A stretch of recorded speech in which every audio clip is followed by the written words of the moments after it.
જોડાયેલા છે, સમય થઈ રહ્યો છે એમના પસંદગીના સ્ટોક જાણવાનો. જીગરજી, આજના દિવસે હવે સ્ટોક સ્પેસિફિક પસંદગી આપની ક્યાં બનતી દેખાઈ રહી છે?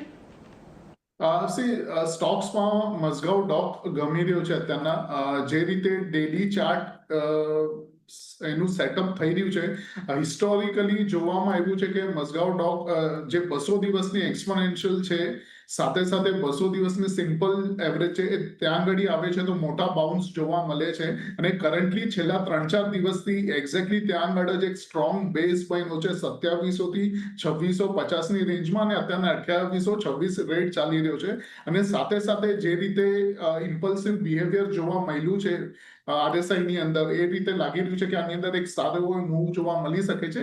તો apart from intraday, but overall આ જે કોલ રહેશે એ 2 થી 3 દિવસના વ્યૂ લઈને આપણે કરી શકીએ છીએ. 3000 નો ટાર્ગેટ રહેશે મઝગાઉમાં. કરંટ ભાવેથી બાય કરવાની સલાહ છે, અને 2700 ના નીચે ક્લોઝિંગ બેસિસ ઉપર આપણે સ્ટોપ લોસ રાખી શકીએ છીએ. ઓકે, એટલે પહેલી પસંદગી આજે મઝગાઉ ડોક પર બનતી દેખાઈ રહી છે. 3000નો ટાર્ગેટ, 2700ના સ્ટોપ લોસ.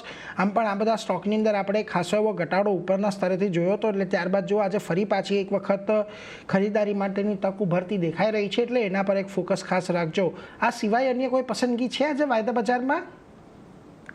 બીજી પસંદગી છે હીરો મોટો છે. હીરો મોટોમાં ઓલરેડી આપણે કાલે 5% નો મૂવ જોયો છે આની અંદર, but over the period of time આની અંદર જે રીતે ટ્રાયંગલ ફોર્મ થઈને બ્રેકઆઉટ આવેલો 15 જુલાઈના, એના પછી આપણે કન્ટિન્યુઅસલી ટ્રાયંગલના હાયર એન્ડમાં આપણે સપોર્ટ લઈને ગઈકાલે ફરીથી બ્રેકઆઉટ દીધો છે. એટલે બાય ઓન ડિપ્સ રાખવાનું છે હીરો મોટોને. કરંટ ભાવેથી 4480 સુધી મળે તો પણ બાય કરવાની સલાહ છે. ટાર્ગેટ રહેશે 4800 નો, અને સ્ટોપ લોસ રાખશું 4250 ની નીચે.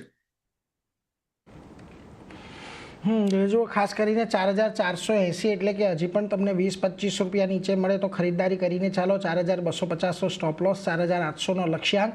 થોડોક અહીંયાથી તમારે ટાઈમ ફ્રેમમાં કોલનો વધારે રાખવો પડશે, પરંતુ એક અહીંયા હીરો મોટો કોર્પ પર એક તમે ચોક્કસથી ધ્યાન રાખી શકો છો. પરંતુ આ ઉપરાંત